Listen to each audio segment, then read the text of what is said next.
Welcome to Movies and Us podcast. This is Darren DeBarry. Some films just don't need sequels. Jaws is the perfect example. You can't get more from a film, and yet there would be Jaws 2, Jaws 3, and Jaws 4, The Revenge. This time it's personal. Now this is an odd series which gets worse as it goes along, but 3 and 4 are so bad that people really like the second film.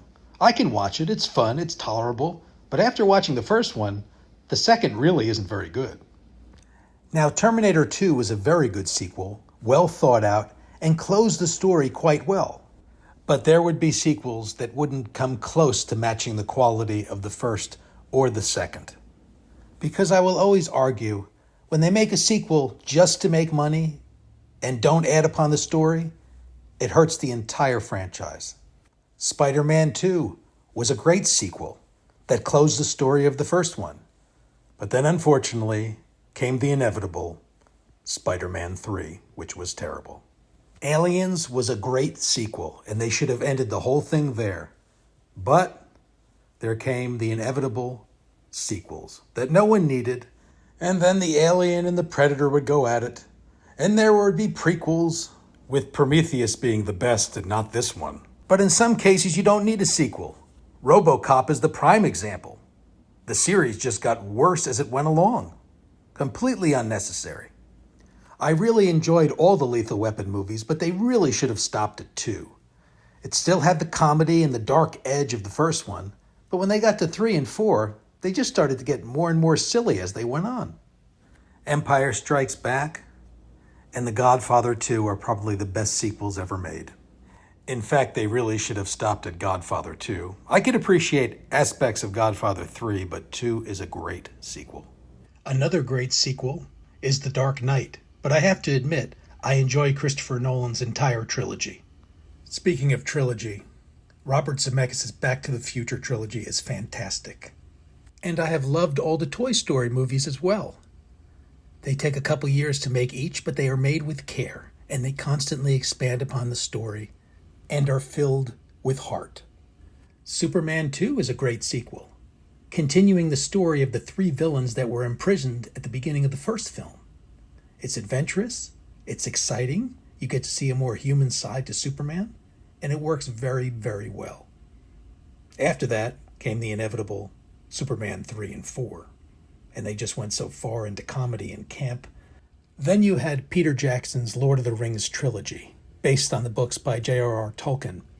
They were epic in so many ways, well thought out, well made. They took their time, and they did it right.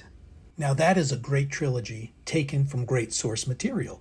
Now often, they will ignore the source material and go on their own, and that is where you can really do damage. Here's an example. Fletch is an Edgar-winning novel by author Gregory MacDonald, who did a terrific series of books. The adaptation of the first novel was terrific and made a really great film. But afterwards, and there were so many other Fletch books to choose from, they decided to write their own original one, and it was not nearly as good or interesting, and they had great source material to choose from. Here's another example of this. Based on a hit Broadway show, you have Grease. But then came the inevitable Grease 2. Why? The answer is simple. To make money. After all, it is called show business. Beverly Hills Cop was great and a huge hit. And it had a great sequel. But then came the third one, which was awful. And we thought it was gone forever. But there's this new concept now called the Legacy sequel, where they reintroduce the old characters and new ones and have a lot of tips to the hat to the original films. Sometimes they work and sometimes they don't. With Beverly Hills Cop Axel F., it worked really well. But when sequels are bad, they can be very bad. Like the follow-up to Saturday Night Fever, directed by Sylvester Stallone.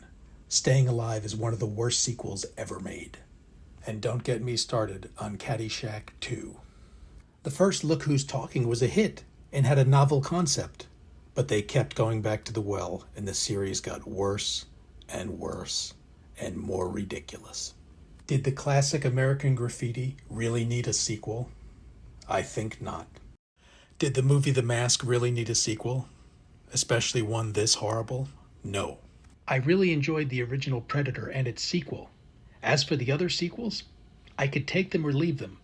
But then again, what happens is they come out with a prequel that's amazing, and that kind of saves the series. Prey was that prequel, and it was great. When Pierce Brosnan's swan song Die Another Day came out, I thought that was the end of the Bond series. It had gotten so ridiculous. But there is that kind of prequel sequel, which was Casino Royale, which really gave new life to the series that it needed. Followed up by a horrible sequel called Quantum of Solace, which is so over-edited it's like watching a Bourne movie on crack. But don't even get me started on the James Bond movies. They are so all over the place, though I have to admit I do enjoy the majority of them.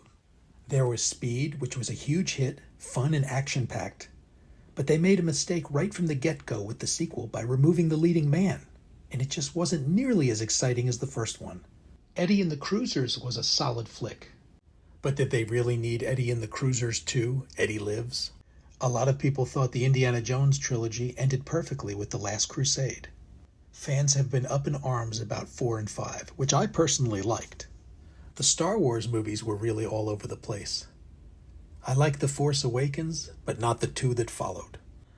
I didn't love the young Vader prequels, but at least we all agree that Rogue One, a Star Wars story, was awesome.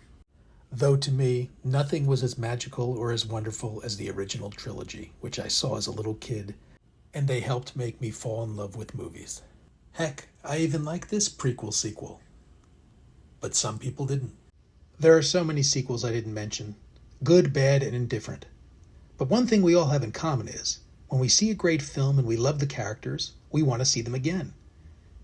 Is it too much to ask that it's a well-written sequel that expands upon the characters and the story? I don't think so. And that's why we look forward to seeing them. Thanks for listening. See you next time.